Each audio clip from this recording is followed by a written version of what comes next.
अथर्व भी बेचारा अपने मन से इस कदर परेशान हो चुका था कि उसने अंततः फैसला कर लिया कि मुझे अपने मन को बस में करना है। तो क्या वह इंसान अपने मन को बस में कर पाया या नहीं? यह जानने से पहले आपसे एक छोटा सा रिक्वेस्ट है कि आप इस कहानी को सुनने के बाद इस चैनल को सब्सक्राइब जरूर कर लेना, क्योंकि मैं आप लोगों को अपना बनाना चाहता हूँ, आप लोगों को खोना नहीं चाहता। आप जो लोग इस कहानी को सुनते हैं या मेरे चैनल की किसी और कहानी को सुनते हैं, मैं आपसे हाथ जोड़कर रिक्वेस्ट करता हूँ कि कृपया मेरे चैनल को सब्सक्राइब जरूर करें। तो चलिए बिना समय गंवाए इस कहानी को शुरू करते हैं। एक बार की बात है, किसी नगर में अथर्व नाम का एक आदमी रहता था। अथर्व नाम से बहुत अच्छा था, पर वो बेचारा अपनी दुखों और पीड़ा से तंग रहता था। वो जो भी कुछ काम करना चाहता और जब वो उस काम को करने लग जाता तो वो उस काम को 1-2 हफ्ते में ही करके छोड़ देता था। वो किसी भी काम में टिक नहीं पाता था। इस कारण वो बहुत परेशान रहने लग गया था। उसके चेहरे पर हमेशा काले बादल छाए रहते थे। अब वो किसी से बोल चाल भी नहीं कर पा रहा था। वो जब घर आता तो उसके घर में भी लड़ाई झगड़े रोज हुआ करते थे। अथर्व इन सब से बहुत ही ऊब चुका था, क्योंकि यह सब दुख पीड़ा उसे और अधिक सता रही थी। उसे अब लगने लगा था कि अब मेरे मरने के बाद ही इन सब का निवारण हो सकेगा। पर जब वो ये कदम उठाने को सोचता तो उसका मन उसे रोक लेता था। उसे समझाने लगता था कि तुम्हारे माँ बाप हैं, तुम्हारे भाई बहन हैं, और इसी तरह के मोह माया में अथर्व को फंसा देता था। वह बेचारा ना तो इधर का था और ना ही उधर का था, क्योंकि अथर्व को लग रहा था कि शायद इस दुनिया में हम जैसे फंसे असहायों के लिए कोई सहायता नहीं करता, और भगवान भी तो सिर्फ धनवानों की ही सहायता करता है। हम जैसे गरीबों और असहायों के लिए तो वो निर्दयी है। और इस तरह से वो भगवान को भी दोष देने से नहीं चूकता था, क्योंकि वो अपने दुखों दर्दों से पूरी तरह लहूलुहान हो चुका था। तभी एक दिन अथर्व एक मार्ग पर पैदल जा रहा था तो एक सज्जन मिले, और वो अथर्व के आसपास के रहने वाले थे। उन्होंने अथर्व को बताया कि तुम किसी बाबा के पास जाओ और उनसे जाकर अपने मन को वश में करने का उपाय पूछो, क्योंकि तुम जब अपने मन को वश में कर लोगे तो तुम्हारी सभी समस्याओं का हल मिल जाएगा। तुम्हारे जितने भी दुख हैं वो सब गायब हो जाएंगे, क्योंकि इस दुनिया में सभी समस्याएं हमारे मन में ही समाई होती हैं। वो सज्जन अथर्व से कह रहे थे कि जब हम अपने मन को वश में करते हैं तो सब कुछ अब तुम्हारे हिसाब से होने लगता है। उस सज्जन के इन सब बातों को सुनने के बाद उसे लगा कि हाँ, शायद यह सज्जन सही कह रहे हैं। हमारी सभी समस्याएं हमें हमारे मन से ही उत्पन्न होती है, और अगर मैं अपने मन को अपने वश में करने का उपाय जान लूँ, अपने मन का मालिक बन जाऊं, अपने मन पर एकाधिकार कर लूं, तब तो मैं अपने मन के द्वारा सब कुछ पा सकता हूं, सब कुछ कर सकता हूं। मेरे लिए तो अब कुछ असंभव नहीं रह जाएगा। लोग मेरी पूजा करने लगेंगे इस दुनिया में, क्योंकि मैं इस दुनिया में शायद कोई अपने मन को वश में करने वाला मैं इकलौता रह जाऊंगा। उसके मन में ऐसे विचार पलने लगे। वो मन ही मन बहुत शांति और सुकून का अनुभव कर रहा था। उसे एक गजब का एहसास होने लगा था। उसे ऐसा लग रहा था कि मानो एक गजब का एहसास होने लगा था। उसके साथ ऐसा सोचने मात्र से ऐसा महसूस हो रहा है, तो अगर वो सच में किसी बाबा से इसका उपाय जान लेगा तो वो एक महान आदमी बन जाएगा। अथर्व ने उन सज्जन को मन ही मन धन्यवाद देते हुए मार्ग में आगे की ओर बढ़ गया। वह जब अपने घर पर पहुंचा तो उसके घर पर भी पहले के मुकाबले बहुत शांति थी। सभी घर वाले बहुत ही खुश नजर आ रहे थे। अथर्व ने सोचा कि अगर वे सज्जन उस मार्ग पर ना मिलते तो शायद मैं कभी भी अपने दुखों से बाहर नहीं निकल पाता। लेकिन अभी भी उसके मन में ये चल रहा था कि अभी तो मन को वश में करने का उपाय ढूंढना बाकी है। इसी तरह सोचते सोचते शाम हो चुकी थी। तब अथर्व ने सोचा कि मैं कल सुबह बाबा को खोजूंगा और जिस बाबा ने उपाय बताएगा मैं उसे खूब धन दान करूंगा। अगली सुबह अथर्व किसी बाबा की खोज में निकल पड़ा। खोजते खोजते वह एक स्थान पर पहुंचा। वहाँ एक बड़ा सा आश्रम था। अथर्व ने उस आश्रम के भीतर धीरे धीरे प्रवेश करने लगा। तभी उस आश्रम के द्वारपाल ने अथर्व को भीतर जाने से रोक लिया और बोला कि ऐ लड़के, क्या तुम्हें पता नहीं कि महाराज गुरुजी ऐसे किसी से नहीं मिलते। वो किसी राजा महाराजा या किसी बड़े धनवान से ही मिलते हैं और उनसे बात करते हैं। अथर्व ने द्वारपाल की बात सुनकर उससे कहा कि देखिए, मैं एक बहुत बड़ी चीज़ के लिए गुरु महाराज जी से मिलना चाहता हूँ। कृपया आप उन्हें जाकर एक बार कहिए, वो मेरी विनती अवश्य सुनेंगे। अथर्व की बात सुनकर द्वारपाल ने कहा कि देखो युवक, तुम जो भी हो, मैं नहीं जानता कि तुम कौन हो, पर तुम जो भी हो तुम उनसे नहीं मिल सकते। इसी तरह द्वारपाल और उस अथर्व के बीच कहा सुनी हो गई और कहा सुनी की आवाज़ सुनकर उस आश्रम के बाकी लोग भी वहाँ जुट गए और उन्होंने उन दोनों को समझा बुझाकर झगड़े को शांत करवाया। तब अथर्व से लोगों ने पूछा कि क्या बात है, तुम द्वारपाल से इस तरह से क्यों व्यवहार कर रहे हो। तब अथर्व ने कहा कि मैं गुरु महाराज से मिलने जा रहा था तो इन्होंने मुझे अंदर नहीं जाने दिया। तब लोगों ने और बाकी शिष्यों ने अथर्व को समझाकर कहा कि गुरु महाराज हर किसी सामान्य व्यक्ति से नहीं मिलते, वो केवल उन्हीं लोगों से मिलते हैं जिससे वो मिलना चाहते हैं। उन शिष्यों ने अथर्व से कहा कि तुम यहीं प्रतीक्षा करो, हम तुम्हारा संदेश गुरु महाराज तक ले जा रहे हैं। अगर उनकी आज्ञा हुई तो तुम उनका जरूर दर्शन कर सकोगे। इतना कहकर बाकी के सभी लोग और शिष्य आश्रम के भीतर चले गए। कुछ देर बाद उस आश्रम में से एक शिष्य निकल कर आया और उसने अथर्व से कहा कि चलो, तुम्हें गुरु महाराज ने बुलाया है।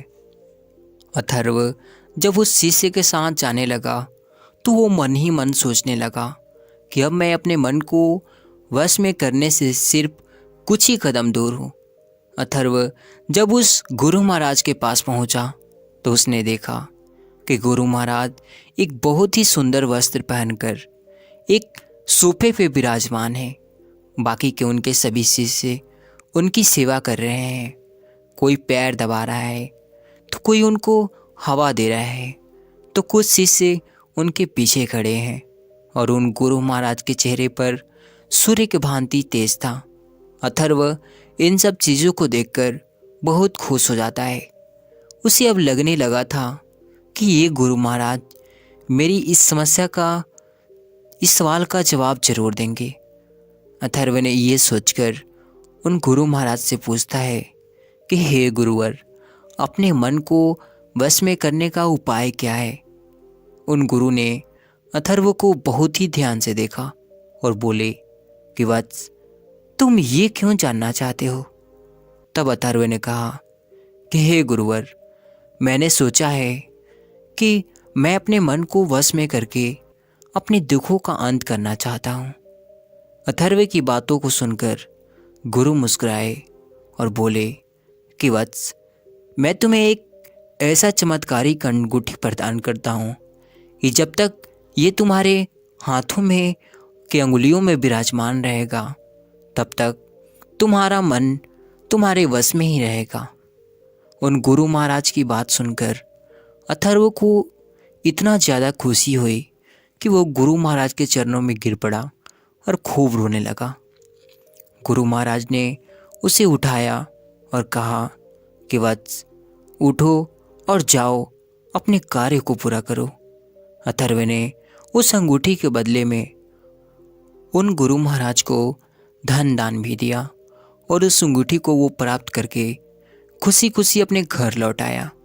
अथर्व को मानो ऐसा लग रहा था कि वो सारी दुनिया को अपनी अंगुलियों पर नचाने वाला है।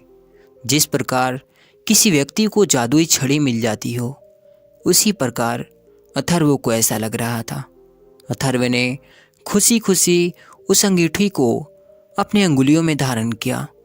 उसे लग रहा था कि उस अंगूठी को धारण करने के तुरंत बाद ही उसका मन उसके वश में हो जाएगा, पर ऐसा नहीं हुआ। अथर्व को लगा कि उसका मन उसके वश में हो जाएगा, पर ऐसा कभी नहीं हुआ। अथर्व को लगा कि शायद मुझे एक बार फिर से इस अंगूठी को धारण करना चाहिए। निकालकर अथर्व ने उस अंगूठी को अपने अंगुलियों से बाहर निकालकर दूसरी अंगुलियों में धारण किया। इस बार भी वो फिर असफल रहा और वो ऐसे ही करते करते पूरे महीने बीत चुके थे, पर उसे अभी तक कुछ भी लाभ नहीं दिख रहा था उस अंगूठी से। अथर्व एक बार फिर दुखी हो गया। उसे इस बात का बहुत बुरा लगा कि उसे उस बाबा द्वारा ठगा गया है, उसे मूर्ख बनाया गया है। अथर्व ने सोचा कि जरूर यहाँ बाबा ने मेरे साथ छल किया है, मेरे साथ विश्वासघात किया है। मुझे लग रहा था कि मेरे सारी तमन्नाएं पूरे हो जाएंगी, लेकिन हुआ ही ठीक इसके विपरीत। अब अथर्व के पास कोई चारा नहीं था, क्योंकि उसमें ना तो उस बाबा के पास जाने की हिम्मत जुटी थी और ना ही इसके बारे में वह किसी से कहना ही चाह रहा था। अथर्व के जीवन में एक बार फिर से उसकी आंखों के सामने अंधेरा छा गया। अब वो पहले से भी ज़्यादा दुखी और उदास रहने लगा था। उसे फिर यह समझ नहीं आ रहा था कि वो करे तो क्या करेगी। अब वो किस पर विश्वास करे, किस पर भरोसा करे। उसे लगने लगा कि ये दुनिया मक्कारी पर टिकी हुई है, ये दुनिया के लोग भी मक्कार है, लालची है, ढोंगी है, कपटी है। इस तरह के विचार उसके मन में तेजी से आ रहे थे। एक दिन की बात है, अथर्व किसी मार्ग से होकर गुजर रहा था। तभी उसने देखा एक फटा पुराना कपड़ा पहने हुए एक बड़ी और दाढ़ी वाला बाबा अपनी लाठी लिए उसकी तरफ चला आ रहा है। जब वो फकीर बाबा अथर्व के काफ़ी नज़दीक आए तो अथर्व ने अपना मार्ग बदलना चाहा, लेकिन उस फकीर बाबा ने उससे रोकर कहा कि बेटा, क्या हुआ? तुम उतने दुखी और परेशान क्यों लग रहे हो? उस बाबा की बात सुनकर अथर्व ने कहा कि बाबा, मैं जानता हूँ कि सब ढोंगी हैं, सब कपटी है, सब लालची है, कोई भी बिना मतलब के किसी से बात नहीं करता, सब यहाँ अपने मतलब से जीते हैं, यहाँ कोई अपना नहीं है। इस पर उस फकीर बाबा ने मुस्कुराते हुए पूछा कि बेटा, क्या हुआ? क्या तुम्हें किसी ने ठगा है? क्या तुम्हें किसी ने बेवकूफ़ बनाया है? मुझे तुम बताओ, शायद मैं तुम्हारी इसमें कोई मदद कर सकूं। उस फकीर बाबा की बात सुनकर अथर्व ने कहा कि बाबा, किसी ने मुझे धोखा नहीं दिया है, कोई कपट छल नहीं हुआ है मेरे साथ। बस मुझे आप अकेला छोड़ दीजिए, मैं बस एकांत में रहना चाहता हूँ, किसी से कोई बात नहीं करना चाहता, बस मैं अपनी मर्जी से जीना चाहता हूँ। तभी उस फकीर बाबा को लगा कि यह आदमी तो सच में बहुत परेशान लग रहा है। तभी उस फकीर बाबा ने अथर्व के सर पर हाथ देते हुए कहा कि बेटा, मुझसे डरने की कोई आवश्यकता नहीं है, क्योंकि मैं एक फकीर हूँ। ज़्यादा से ज़्यादा यही करूँगा कि मैं तुम्हारे घर का भरपेट अन्न खाऊँगा, और इससे ज़्यादा मैं तुमसे क्या लूँगा मेरे बेटे। अथर्व ने जब फकीर बाबा की इस भावुकता भरी आवाज़ को सुना तो उसे एहसास हुआ कि हाँ, यह फ़कीर बाबा सच कह रहा है। यह मेरा ज़्यादा से ज़्यादा काम बिगाड़ लेगा। मुझे अपने में समस्याओं को इसके सामने ज़रूर प्रस्तुत करना चाहिए। क्या पता, हो सकता है कि जो काम वो बड़ा गुरु महाराज नहीं कर पाया, शायद ये फ़कीर बाबा वो काम कर दे। लेकिन तभी अथर्व के मन में एक और विचार उत्पन्न हुआ कि अगर इतने महान बाबा मेरे दुख का निवारण नहीं कर सका, तो क्या यह फटेहाल फ़कीर, जिसके पास पहनने के लिए ढंग के कपड़े नहीं हैं, जिसके पास खाने के लिए एक दिन का अन्न नहीं है, वो कर देगा? मुझ में इसे शंका हो रही है। लेकिन शंका करने के भी क्या लाभ? उसके पास तो दूसरा कोई चारा ही नहीं बचा था, क्योंकि वह किससे अपने पास अपनी समस्या को बताएगा, किस पे फिर विश्वास करने का हिम्मत दिखाएगा। उसके मन में यह विचार आया कि हो ना हो इस बाबा को मुझे मेरी सहायता, मेरी समस्या बता देनी चाहिए।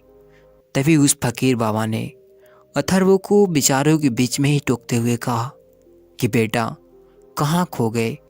क्या तुम्हारे मन में अभी भी यही चल रहा है ना कि मैं तुम्हारी समस्याओं को नहीं सुलझा पाऊंगा? कोई बात नहीं, लेकिन एक बार अपना दुख तो बताओ मुझे। शायद मैं तुम्हारा, हो सकता है कि तुम्हारा दुख बांट सकूं, कुछ कम कर सकूं। तभी अथर्व ने उस फकीर बाबा की बात सुनकर कहा कि हे बाबा, मैं काफ़ी दिनों से अपने मन से परेशान हूँ। मेरे मन में तरह तरह के विचार आते रहते हैं। इसी कारण मेरे घर में लड़ाई झगड़े प्रतिदिन होता रहता है। मैं अपनी दुखों और परेशानियों से तंग आ चुका था। तभी मुझे किसी सज्जन ने सलाह दी थी कि तुम किसी बाबा से जाकर अपने मन में को वश में करने का उपाय पूछो। फकीर बाबा उसकी बातों को बहुत ही ध्यान से सुन रहे थे। अथर्व ने आगे कहा कि बाबा, मुझे लगा कि वो शायद सच सही कह रहे हैं। मुझे किसी बड़े बाबा से अवश्य मिलना चाहिए। फिर एक दिन ढूंढते ढूंढते मैं एक बड़े आश्रम में जा पहुंचा, जहां एक गुरु महाराज से मेरी मुलाकात हुई और उस बाबा ने मुझे एक अंगूठी दी और कहा कि हे वत्स, तुम इसे पहन लेना। जब इसे तुम पहन लोगे तो तुम्हारा मन तुम्हारे वश में हो जाएगा। फिर मैंने उस अंगूठी को पूरे 1 माह तक पहने रखा, लेकिन कोई लाभ नहीं हुआ।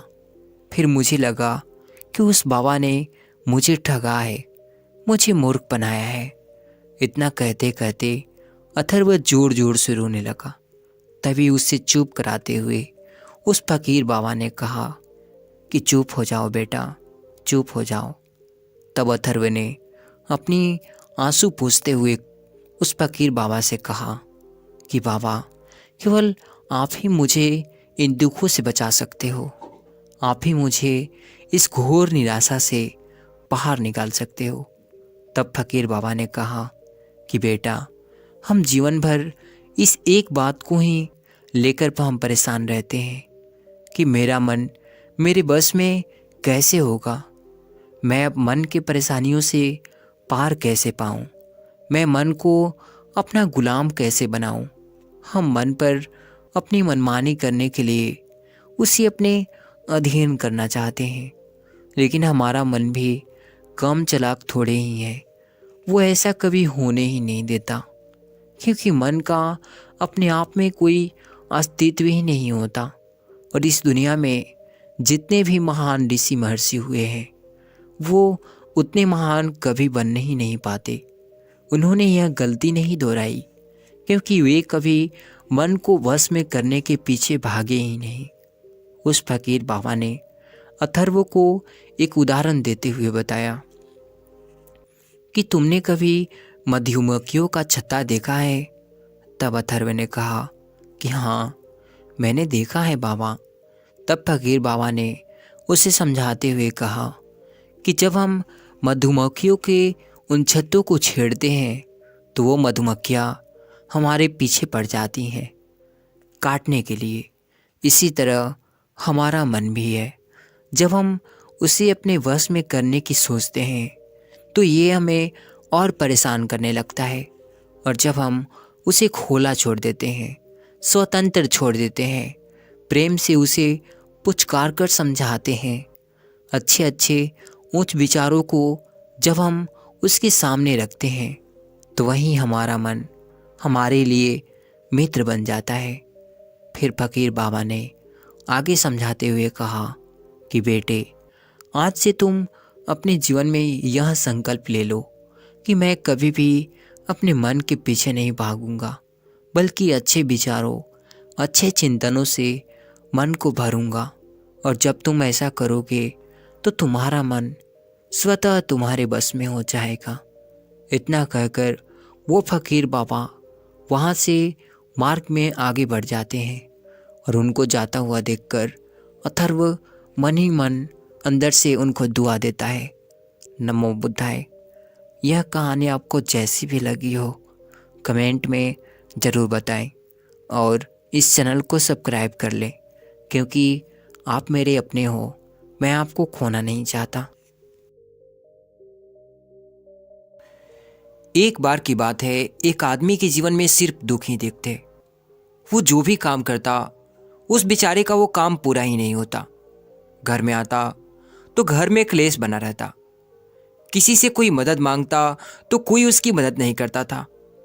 उसे ऐसा लगता था कि चारों ओर से दुखों का पहाड़ उसी पर टूट पड़ा है। उसे समझ नहीं आ रहा था कि मैं इन दुखों से पार कैसे पाऊं।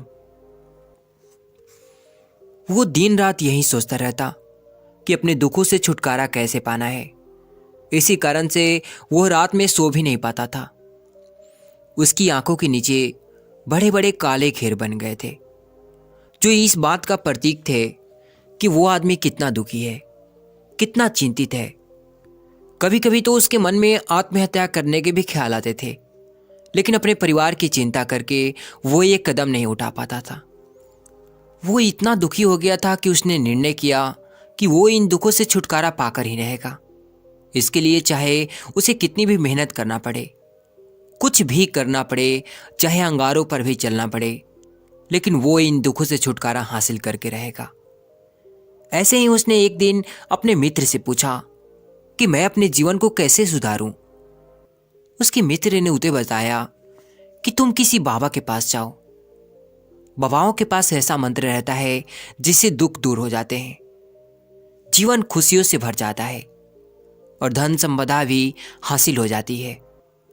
तुम किसी ऐसे बाबा को ढूंढो, बस तुम्हारा काम बन जाएगा।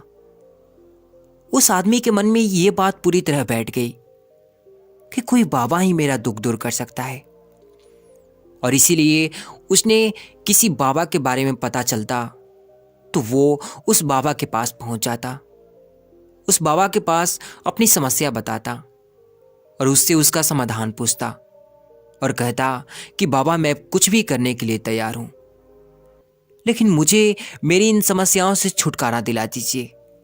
आप जो कहेंगे मैं वो करूंगा, लेकिन मेरे जीवन को सुधार दीजिए बाबा। बाबा उसे कुछ टोने टुटके बता देते थे करने के लिए, और बदले में दान दक्षिणा ले लेते थे कि ये टोना टुटका करने के बाद तुम्हारा घर सुख शांति बनी रहेगी। बस इस टोटके को पूरी विधि के साथ करना। वो आदमी घर लौटकर पूरी विधि के साथ टोने टोटके करने लगता, लेकिन बहुत टोने टोटके करने के बाद भी उसके जीवन में कुछ बदलाव नहीं आया।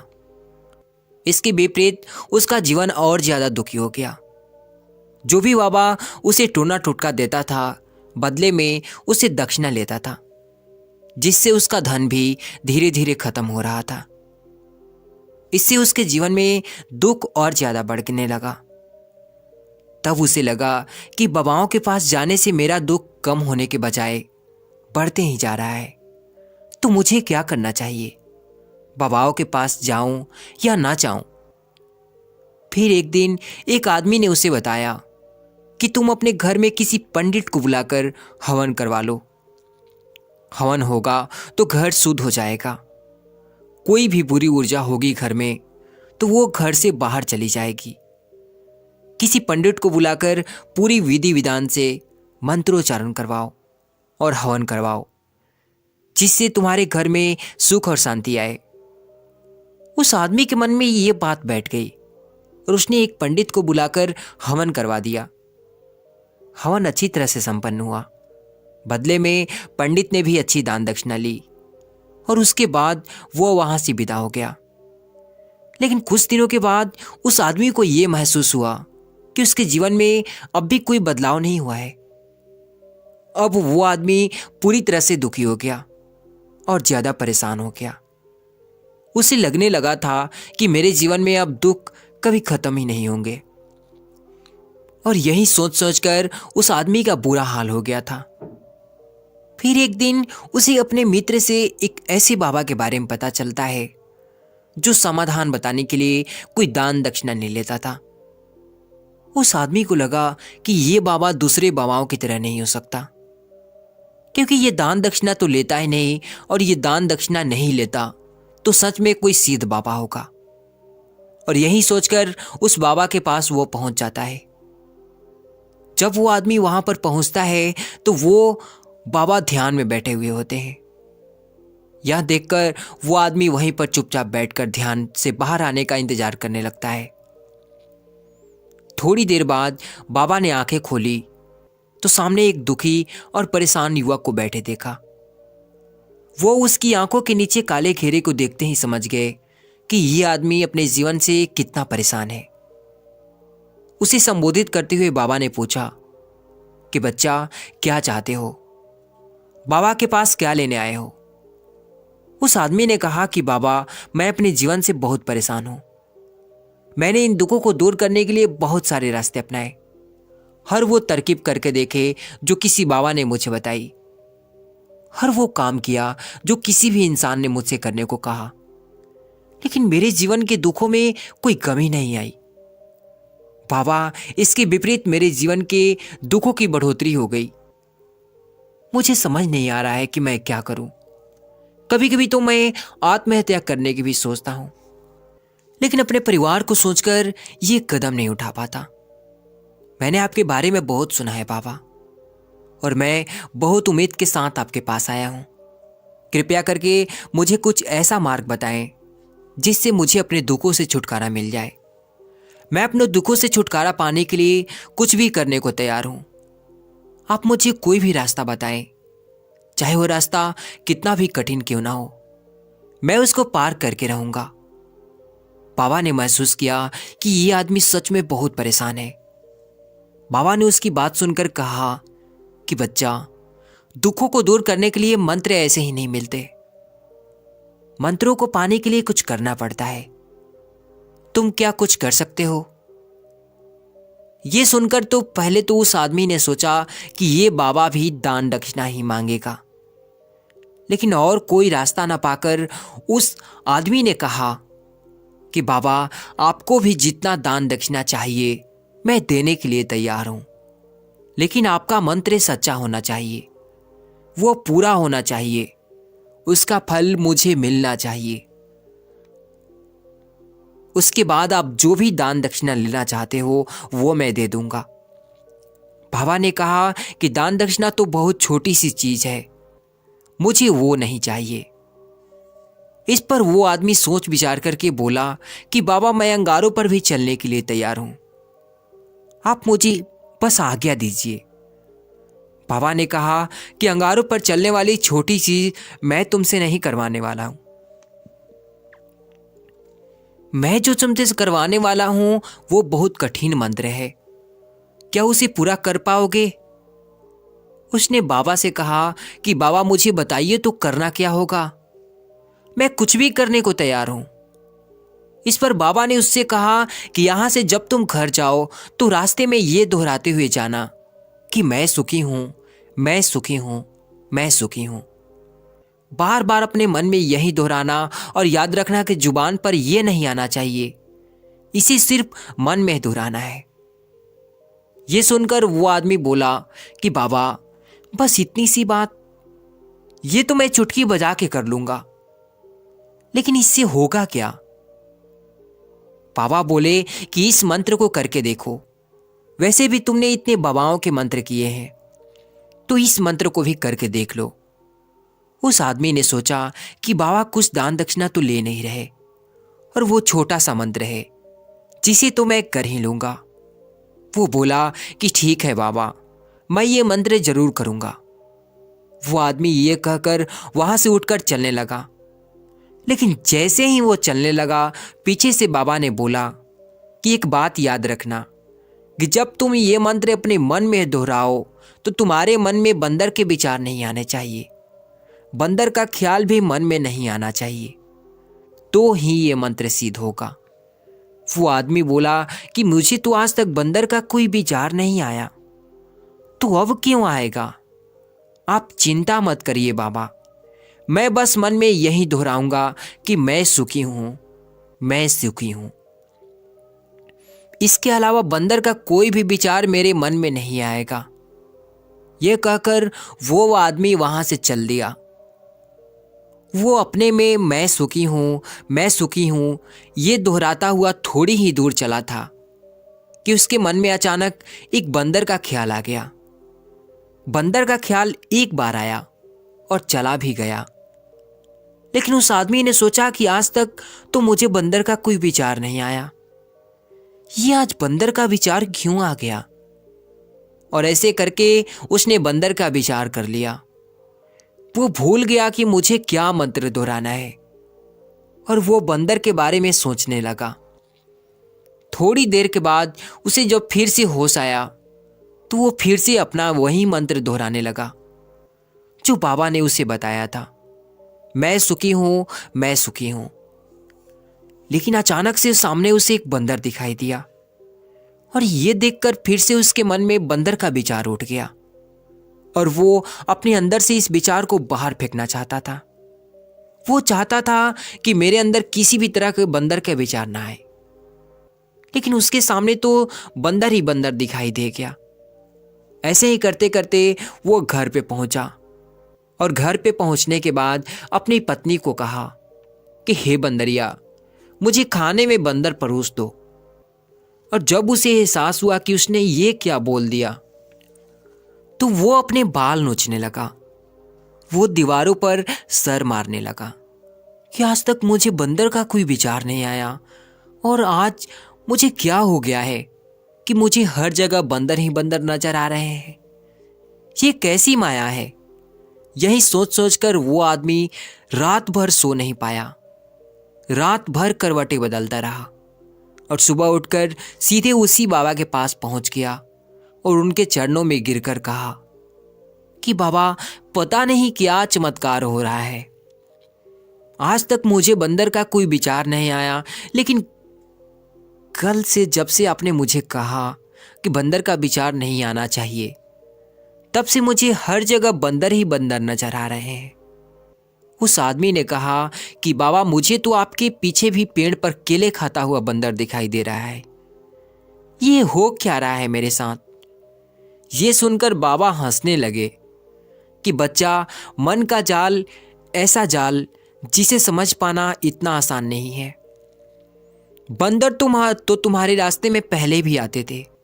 जब तुम मेरे पास आए थे तो इन्हीं पेड़ों पर ये बंदर घूम रहे थे, लेकिन तब तुम्हारे ध्यान में ये बंदर नहीं था। तब तुम्हारे ध्यान में सिर्फ अपने दुख थे। इसके बाद बाबा ने उसे बताया कि बच्चा, हम जिस चीज से भी दूर भागना चाहते हैं वही चीज हमारे मन में बहुत गहरे में प्रविष्ट हो जाती है।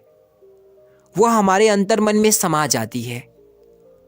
असल में जिस चीज से भी हम छुटकारा पाना चाहते हैं, उससे छुटकारा इसीलिए पाना चाहते हैं कि वो हमारे साथ बहुत गहरे में जुड़ी हुई है, और हम जितना ही उससे छुटकारा पाना चाहते हैं वो इतनी ही गहरी हमारे मन में बैठती चली जाती है और आखिरकार वो हमारे अंतर मन में छा जाती है। ऊपर से तो हम चाहते हैं कि सुखी होना, कि मैं सुखी हूं, मैं सुखी हूं। हमारे होठ भी यही बोलते रहते हैं, लेकिन हमारे मन में दुख समाये होते हैं। हमारे विचारों में, हमारे मन में दुख ही दुख दिखाई देते हैं। इसीलिए अपने जुबान से बार बार ये बोलने से कि मैं सुखी हूं, मैं सुखी हूं, हम सुखी नहीं होंगे। जब तक ये मंत्र हमारे अंतर मन में प्रविष्ट नहीं होगा तब तक हम सुखी नहीं होंगे। इस पर उस आदमी ने पूछा कि बाबा, लेकिन ये हमारे अंतर मन में प्रविष्ट कैसे होगा? ये सुनकर बाबा ने कहा कि बच्चा, अपने दुखों से लड़ना बंद कर दो। जब तक तुम अपने दुखों को दूर करने के बारे में सोचते रहोगे ना, तब तक वो दुख तुमसे चिपके रहेंगे, तब तक वो दुख तुम्हारे अंतर मन पर राज जमाए रहेंगे। और जिस दिन तुम उन दुखों के बारे में सोचना ही छोड़ दोगे, उन दुखों से छुटकारा ही नहीं पाना चाहोगे, उसी दिन से तुम्हारी जिंदगी से दुख गायब हो जाएंगे। क्योंकि किसी भी चीज से छुटकारा पाने के लिए हमें उस चीज के बारे में सोचना पड़ता है, और हम जितना ही उस चीज के बारे में सोचते हैं वो उतनी ही गहरे हमारे मन में प्रविष्ट हो चली जाती है। हम अधिकतर समय दुखों के बारे में ही सोचते हैं। हम यही सोचते हैं कि हमारे जीवन में दुख है और हमें इससे छुटकारा पाना है। इसी वजह से बार बार सोचने से वो दुख हमारे अंतर मन में प्रविष्ट हो जाते हैं और हमें एहसास भी नहीं होता। इसीलिए अगर तुम दुखों से छुटकारा पाना चाहते हो तो दुखों से छुटकारा पाने के बारे में सोचना छोड़ दो। पहली बात, तुम्हें दुखों से छुटकारा मिल जाएगा। अक्सर आपने देखा होगा कि एक आदमी धूम्रपान छोड़ना चाहता है, शराब छोड़ना चाहता है। सुबह वो अपने आप से वादा करता है कि मैं कोई भी गलत काम नहीं करूंगा, लेकिन शाम को जब लौटता है तो नशे में चूर होकर लौटता है। ऐसा क्यों होता है? जो हम सोच रहे हैं वो पूरा कर ही नहीं पा रहे हैं। असल में हम उस चीज को ज्यादा तवज्जो दे रहे हैं, उस चीज को बहुत ज्यादा अहमियत दे रहे हैं। जब भी हम उस चीज को छोड़ने के बारे में सोचते हैं तो हम उसकी इंपॉर्टेंस यानी कि विशेषता और ज्यादा बढ़ा देते हैं। हमारा मन उस चीज के बारे में जितना ज्यादा सोचेगा, हमारा मन उस चीज के पीछे उतना ही भागेगा। हमें उस चीज से लड़ना नहीं है, बल्कि बिना सोचे गुजर जाना है। और अगर इस मंत्र को हम समझ लेते हैं तो हम अपने जीवन में जो भी पाना चाहते हैं उसे हम अंतर मन में डाल सकते हैं। और जब एक बार कोई लक्ष्य हमारे अंतर मन में बैठ जाता है तो फिर सफलता पाने में कोई समस्या नहीं होती, कोई दिक्कत नहीं आती। तो दोस्तों, ये कहानी से आपको क्या सीखने को मिला कमेंट सेक्शन में ज़रूर बताएं। नमो बुद्धाय।